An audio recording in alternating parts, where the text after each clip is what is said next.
இயல் 5ல் வந்து தேவாரம் அப்படிங்கிறது பார்க்க போகிறோம். இப்போ தேவாரம் அப்படின்னா என்ன அப்படின்னா தே கூட்டல் ஆரம் அப்படின்னு சொல்லுவோம். சரியா?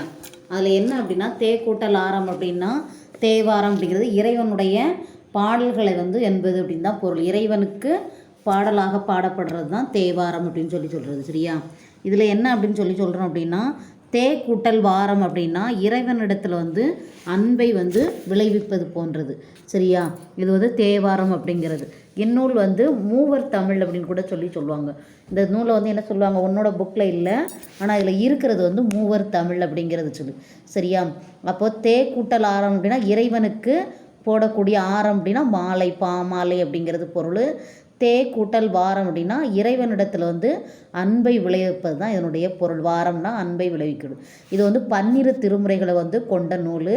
இது வந்து 8ஆம் நூற்றாண்டில் வந்து இறைவனுடைய திருவடி சிதம்பரம் கோயிலில் இருக்கக்கூடிய இந்த சிதம்பரத்தில் இருக்கக்கூடிய சிவபெருமானை வந்து வேண்டி பாடப்பட்ட நூல் தான். இதை வந்து தொகுத்தவர் வந்து நம்பியாண்டர் நம்பி அப்படிங்கிறவர் வந்து தொகுத்திருக்காரு. இந்த 12 திருமுறைகளை வந்து இந்த 12 திருமுறைகள் வந்து முதல் 3 திருமுறைகள் இதை வந்து தெரிஞ்சு வச்சுக்கோ. முதல் 3 திருமுறைகள் வந்து திருஞான சம்பந்தர் வந்து பாடியிருக்கிறாரு. அடுத்து வந்து 4, 5, 6 வந்து திருநாவுக்கரசர் பாடியிருக்காரு. சரியா? அடுத்தது வந்து 7ஆம் திருமுறை வந்து சுந்தரர் பாடியது. 8ஆம் திருமுறை வந்து மாணிக்க வாசகர் அந்த திருவாசகம் திருக்கோவையார் இருக்குல்ல அது பாடினது. 9ஆம் திருமுறை வந்து 9 பேர் சேர்ந்தது. திருவிசைப்பால் திருப்பல்லாண்டு அப்படிங்கிற 9 பேர் சேர்ந்தது. 10ஆம் திருமுறை அப்படின்னா திருமூலர் அப்படிங்கிறவர் வந்து பாடியிருக்காரு. 11 வந்து 11 பேர். 12ஆம் திருமுறை அப்படிங்கிறது சேக்கிலார் வந்து பெரிய புராணம் அப்படிங்கிற நூலை வந்து பாடியிருக்காங்க. சரியா? அடுத்து வந்து இந்த இதனுடைய பெயர் அப்படின்னு சொன்னால் இவருடைய பெயர் வந்து இந்த நூல்கடை தேவாரத்தை எழுதினுடைய பேர் என்ன அப்படின்னா திருஞான சம்பந்தர். இவருடைய இயற்பெயர் சம்பந்தன். பெற்றோர் வந்து சிவபாத இருதயர் பகவதி அம்மையார். ஊர் வந்து சீர்காழி. காலம் வந்து கிபி 7ஆம் நூற்றாண்டு. அடுத்து வந்து இவருடைய பாடல் வந்து என்ன அப்படின்னா சமுதாயத்தின் பொருளாதாரங்களையும் பண்பாட்டு கலைகளை பற்றியும் தமிழுடைய உயர்நிலை இசை தத்துவம் சமய கோட்பாடுகளை கொண்டது. இவருடைய பாடல்களில் வந்து என்னென்ன இடம் பெற்றிருக்கும் அப்படின்னு பார்த்தோம் அப்படின்னா சமுதாயத்தினுடைய பொருளாதாரம், கலை, பண்பாடு, தமிழுடைய உயர்நிலை இசை இதெல்லாம் இருக்குது. அடுத்து வந்து சமகாலத்தவர் அப்படின்னு பார்த்தோம்னா திருநாவுக்கரசர். இவருடைய அந்த சைவ சமய குறவர் 4 சொன்னோம்னா அப்பர், சம்பந்தர், மாணிக்கவாசகர், சுந்தரர் அவங்க தான் இவருடைய சமகால புலவர். இவருக்கு சிறப்பு பேர் வந்து ஆளுடை நம்பி திராவிட சிசு. இவருடைய சிறப்பு பேர் என்ன அப்படின்னா ஆளுடை நம்பி திராவிட சிசு. ஆசிரியர் குறிப்பு எழுதிக்கோ. பெயர் வந்து திருஞான சம்பந்தர். இயற்பெயர் வந்து சம்பந்தர். பெற்றோர் வந்து சிவபாத இருதயர் பகவதி அம்மையார். அடுத்து வந்து ஊர் வந்து சீர்காழி. காலம் வந்து 7ஆம் நூற்றாண்டு. அவருடைய சமகால புலவர் அப்படின்னா திருநாவுக்கரசர் போட்டுக்கோ. சிறப்பு பெயர் வந்து ஆளுடை நம்பி திராவிட சிசு. சரியா? இப்போ வந்து இந்த 12ஆம் திருமுறையில் வந்து நமக்கு தேவாரம் அப்படிங்கிற நூல் இடம்பெற்றிருக்கு. இதில் என்ன அப்படின்னா மகிழ்ச்சியை பகிர்ந்து கொள்ளும் நாகரிகத்தின் வெளிப்பாடு. மகிழ்ச்சியை வந்து பெருங்கணும் இப்போ விழாக்கள் மூலம் தான் நம்ம வந்து நம்மளுடைய சந்தோஷத்தை மகிழ்ச்சியை வந்து வெளிப்படுத்தும். சரியா? அதைத்தான் நமக்கு வந்து இப்போ வந்து இந்த பாடலில் வந்து சொல்லியிருக்காங்க.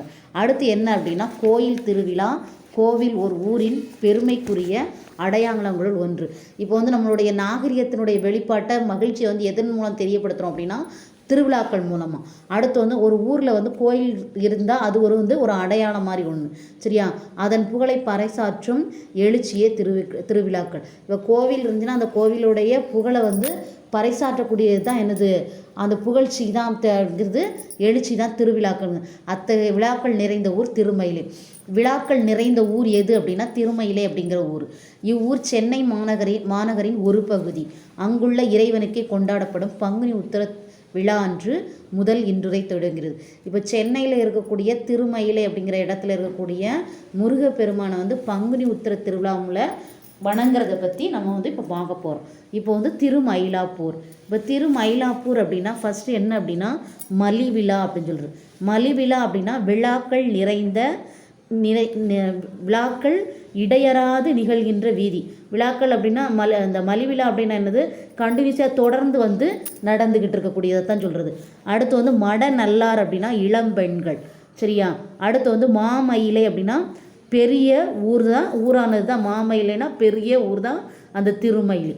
அடுத்து வந்து கலிவிழா அப்படின்னு சொன்னால் என்ன அப்படின்னா கலிவிழாக்கள் கண்டான் அப்படின்னா எழுச்சியை விளைவிக்கின்ற திருவிழாக்களை வந்து பார்க்குறோம். இப்போ கலிவிழா அப்படின்னா எழுச்சியை விளைவிக்கின்ற திருவிழாக்களை வந்து பார்க்குறாங்க. கபாலீஸ்வரம் அமர்ந்தான். கபாலீஸ்வரம் அமர்ந்தான் அப்படின்னா கபாலீஸ்வரம் அப்படிங்கிற கோயிலில் அமர்ந்தது தான் இறைவன். அடுத்து வந்து பலி விழா அப்படின்னா பூஜை செய்யக்கூடிய விழா. அடுத்து வந்து பாடல் செய் பங்குனி உத்திர திருவிழா. பாடல் செய் அப்படின்னா இனிய பாடல்கள் இசைக்கக்கூடிய விழா தான் பங்குனி உத்திர நாள்.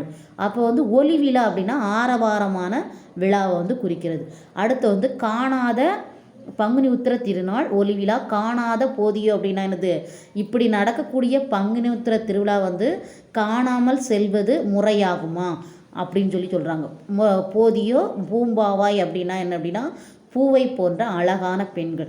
இப்போ ஒரு அழகான பெண்களை பார்த்து இந்த கோயிலில் வந்து திருவிழா நடக்குது, இதை வந்து காணாமல் போகிறீங்களோ அப்படின்னு சொல்லி கேட்குற மாதிரி இளம் பெண்களை பார்த்து. சரியா? அப்போ வந்து மலிவிழா அப்படின்னா விழாக்கள் நிறைந்த இடைவிடாது நடைபெறுகின்ற ஊர். அடுத்து வந்து மலிவிழா வீதி அப்படின்னா என்ன அப்படின்னா மட நல்லார் அப்படின்னா இளம் பெண்கள். மாமயிலை அப்படின்னா பெரிய ஊரான மயிலை. அங்கே வந்து கலிவிழா கண்டான் அப்படின்னா என்னது, விழாக்கள் வந்து விளைவிக்கக்கூடிய திருவிழாக்களை வந்து பார்த்தான். அடுத்து வந்து கபாலீஸ்வரன் அமர்ந்தான் அப்படின்னா கபாலீஸ்வரன் என்னும் கோயிலில் வந்து அமர்ந்த இறைவன். பலி விழா அப்படின்னா பூஜை செய்யக்கூடிய விழா. பாடல் செய் பங்குனி உத்திர இனிய பாடல்கள் இசைக்கக்கூடிய பங்குனி உத்திர திருநாள் வந்து ஒலி விழா அப்படின்னா ஆரவாரமான விழா. காணாத போதி அப்படின்னா காணாமல் நீங்கள் போகிறது முறையாகுமா அப்படின்னு சொல்லிட்டு பூம்பாயன்னா பூவை போன்ற பெண்களை பார்த்து பாடுற மாதிரி. பங்குனி உத்திரத்திலாம் வந்து திருமையில் வந்து நடைபெறுது. அதை நீங்கள் வந்து என்ன செய்த காணாமல் போகிறது முறையாகுமா? ஏன்னா விழாக்கள் நிறைந்த பகுதி அந்த பகுதி. அப்படி விழாக்கள் நடும்போது இதை வந்து காணாமல் செல்வது முறையாகுமா அப்படின்னு சொல்லிட்டு பாடல் பாடுறது மாதிரி என்ன செஞ்சுருக்காங்க, சம்பந்தர் பாடியிருக்காரு. சரியா? அடுத்து என்ன அப்படின்னா இப்போ வந்து உனக்கு ஒரு 2 மார்க்ஸ் வந்து இதில் கேட்பாங்க. எப்படி அப்படின்னா ஒலி விழா கலிவிழா அப்படின்னு சொல்லிட்டு. சரியா? என்ன கேட்பாங்க, ஒலி விழா கலிவிழா அப்படின்னு சொல்லிட்டு கேட்பாங்க. அது விளக்கம் தருக அப்படின்னு கேட்டால் நீ இதை என்ன செஞ்சுக்கோ, எழுதிக்கோ. இப்போ எதை எழுது அப்படின்னா இங்கே இருக்குது. இப்போ அந்த பாடல்லையே வந்து பக்கம் 113லேயே வந்து ஒலி விழா கலிவிழான்னு இருக்கா, அதை வந்து நீ எழுதுனா போதும். அந்த ஒரு லைனை நீ எழுதுனா போதும். சரியா? அடுத்து என்ன எழுத போகிற அப்படின்னா ஒலி விழா கலிவிழா வந்து என்ன அப்படின்னா பக்க எண் வந்து 113ல் கலிவிழா ஒலி விழா விளக்கம் தருகன்னா பக்க எண் 113ல் ஒலி விழா கலிவிழான்னு இருக்கா, அந்த 2 லைன் நீ எழுதுனா போதும்.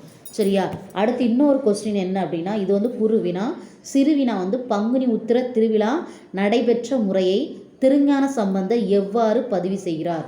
அதுவும் உன்னோட புக் பேக்கில் இருக்குது சிறுவினா. சரியா? பங்குனி உத்திர திருவிழா நடைபெற்ற முறையை திருஞான சம்பந்தர் எவ்வாறு பதிவு செய்கிறார் அப்படின்னா பக்க எண் 114ல் அந்த பாடலுடைய பொருள் எழுதிக்கோ. சரியா?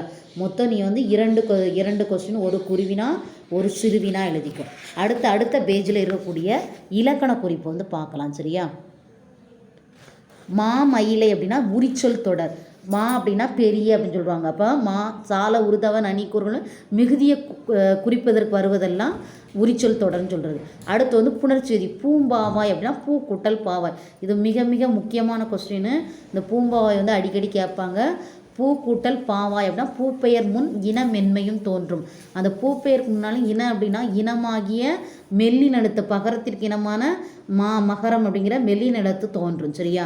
அடுத்து என்ன அப்படின்னா இந்த பகுபத உறுப்பிலக்கணம். இப்போ கண்டான் அப்படின்னா கான் அப்படின்னு சொல்லி பிரிப்போம், கட்டளையிடுற மாதிரி. அடுத்து வந்து இட்டு குட்டலான். கான் அப்படிங்கிற பகுதி தான் என்ன செய்யுது, கண் அப்படின்னு சொல்லிட்டு குறுகியிருக்கு. இட்டு வந்து இறந்த கால இடநிலை. ஆண் அப்படிங்கிறது ஆண்பால் வினைமுற்று. ஆண் அப்படின்னுச்சுன்னா ஆண்பால் வினைமுற்று. அடுத்து வந்து அமர்ந்தான் அப்படின்னா அமர் கூட்டல் இத்து கூட்டல் எண்ணு கூட்டல் இத்து கூட்டல் ஆண். அமர் வந்து பகுதி, இத்து சந்தி, இன்னானது வந்து விகாரம், இத்து இறந்த கால இடைநிலை, ஆண் வந்து ஆண்பால் வினைமுற்று விகுதி. அப்போ நீ வந்து இந்த தேவாரத்தில் வந்து என்ன எழுதுறன்னா ஒரு குருவினாவும் கலிவிழா ஒலிவிழா விளக்கம் தருக. 2வது வந்து பங்குனி உத்திர திருவிழா வந்து சம்பந்தர் எவ்வாறு பதிவு செய்கிறார், அவனோட புக் பேக்கில் இருக்கிற 2 கொஸ்டின் எழுதிக்கோ. அடுத்து வந்து புணர்ச்சி விதியும் இந்த பகுபத உறுப்பிலக்கணமும் எனக்கு எழுதி கூகுள் கிளாஸில் அசைன்மெண்ட் செக்ஷனில் எழுதி அனுப்பு. சரியா? நன்றி மாணவர்.